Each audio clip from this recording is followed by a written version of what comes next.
Welcome to TV. Adilabad, Karimnagar, Nizamabad, Medak ఉమ్మడి జిల్లాల MLC అభ్యర్థిగా బక్కా జెడ్సన్ గారు ఎమ్మెల్సీగా నామినేషన్ వేయడం జరిగింది విద్యార్థి రాజకీయ పార్టీ నుండి. అసలు ఈ ఎమ్మెల్సీలో పోటీ చేయడానికి గల కారణం ఏందని వారిని అడిగి తెలుసుకుందాం. సార్ నమస్తే. సార్ సార్ ఎమ్మెల్సీగా పోటీ చేస్తున్నారు, ఎందుకు? ఈరోజు కౌన్సిల్లో ప్రశ్నించే గొంతులు లేవు. నిజంగా ఏ చర్చ కౌన్సిల్లో జరగాలనో అలాంటి చర్చ జరుగుతలేదు.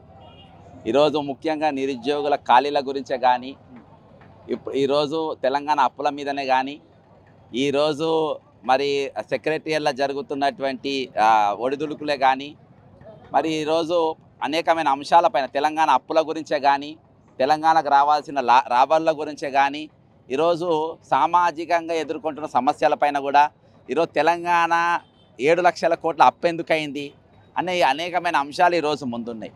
ఇంకోటి అతి పెద్దది ఏంటంటే, ఈరోజు అన్ని ఖాళీల కంటే రాజకీయాలలో వచ్చే తరము ఎటువంటి తరం రావాలి. ఈరోజు రాజకీయాలు అనేది ఒక కాస్ట్లీగా, ఒక ఖరీదైన రాజకీయంగా ఈరోజు తయారు చేసిన కావాలని ఎవరైనా ఇండిపెండెంట్కి వెళ్ళి మొదలుపెట్టి రాజకీయ పార్టీల వరకు ఈరోజు వచ్చే యుగం, వచ్చే తరం ఈరోజు విద్యార్థులు రాకపోతున్నారు.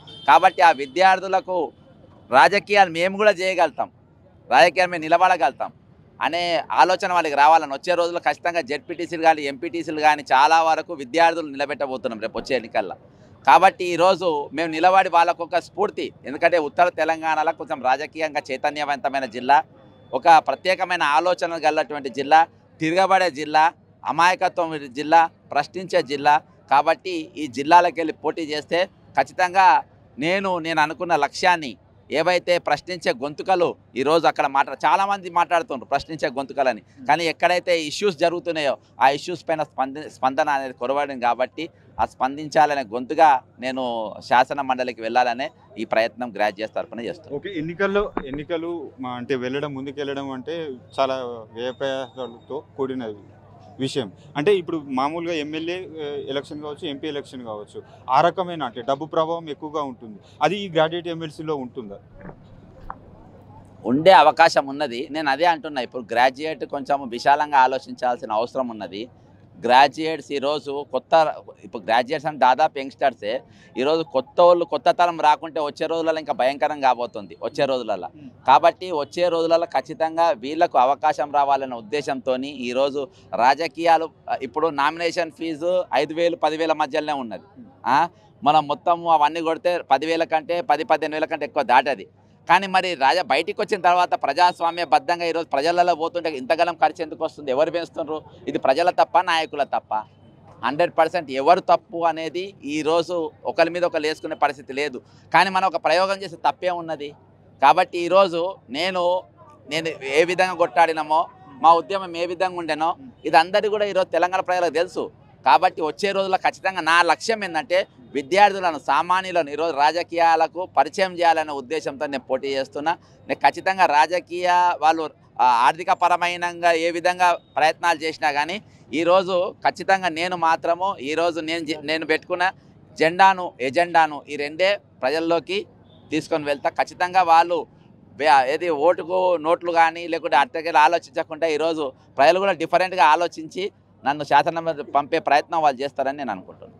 ఓకే, అంటే ఇప్పుడు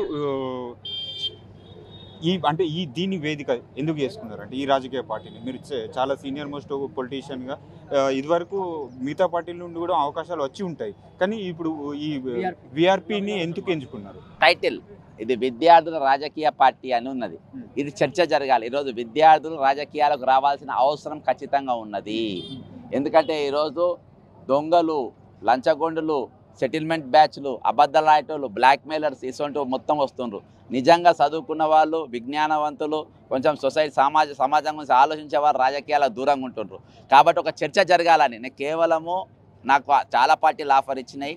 ఇవాళ కూడా ఇప్పుడు ఫోన్ కొట్టినా కానీ గంట సేపల్లో నాకు అతిపెద్ద పార్టీల బీఫామ్ నాకు వస్తాయి. కానీ నా ఆలోచన ఏముందంటే విద్యార్థుల రాజకీయ పార్టీ అంటే విద్యార్థుల గురించి చర్చ జరగాలి. విద్యార్థుల రాజకీయాలు రావాల్సిన చర్చ తీసుకురావడానికనే ఈ జెండాని నేను ఇది చేసుకున్నా.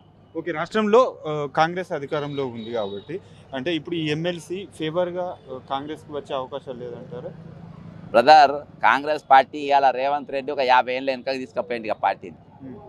కాంగ్రెస్ పార్టీ ఈరోజు ఒక 50 ఏళ్ళకి వెనుకకి వెళ్ళిపోయింది రాష్ట్రంలో. కాంగ్రెస్ పార్టీని అధికారం దేనికి నువ్వు గూగుల్లో కొడితే తెలుస్తుంది. కాళేశ్వరం బక్క జెడ్సన్ అని కొట్టు, కాళేశ్వరం మిషన్ భగీరథ అని కొట్టు, కాళేశ్వరం గ్రూప్ 1 ఎగ్జామ్ బక్క జెడ్సన్ గ్రూప్ 1 అని కొట్టు, బక్క జెడ్సన్ మిషన్ భగీరథ అని కొట్టు, బక్క జెడ్సన్ ధరణి అని కొట్టు. నా పేరు వస్తుంది, రేవంత్ రెడ్డి పేరు ఎక్కడ రాదు. అంటే ప్రతి కాంట్రవర్సీకి బక్కా జెడ్సన్కు లింక్ ఉంటుంది అంటారు. కాంట్రవర్సీ కాదు, ప్రతి ఇష్యూ పైన జెడ్సన్ కొట్టాడిండు. రేవంత్ రెడ్డి అంటే బ్లాక్మెయిల్ చేసుకొని పైసలు ఎత్తుకపోయినా నేను అంట. మొత్తానికి అంటే ఇప్పుడు ఈ గ్రాడ్యుయేట్ ఎమ్మెల్సీ ఓటర్కి ఏం చెప్పబోతున్నారు?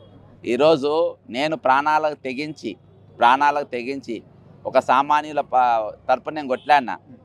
ఈరోజు మీరు ప్రాణాలకు తెగించమని అంటలేను నేను. మీరు మీ ఓటు స్వచ్ఛందంగా నిలబడి అందరు అభ్యర్థుల గురించి ఆలోచించు. ఎవరు కొట్లాడగలుగుతారు నాకే నేను అంటలేను, ఎవరు కొట్లాడగలుగుతారని మీరు అనుకుంటారో వాళ్ళకే ఓటేయమంటున్నాను. Thank you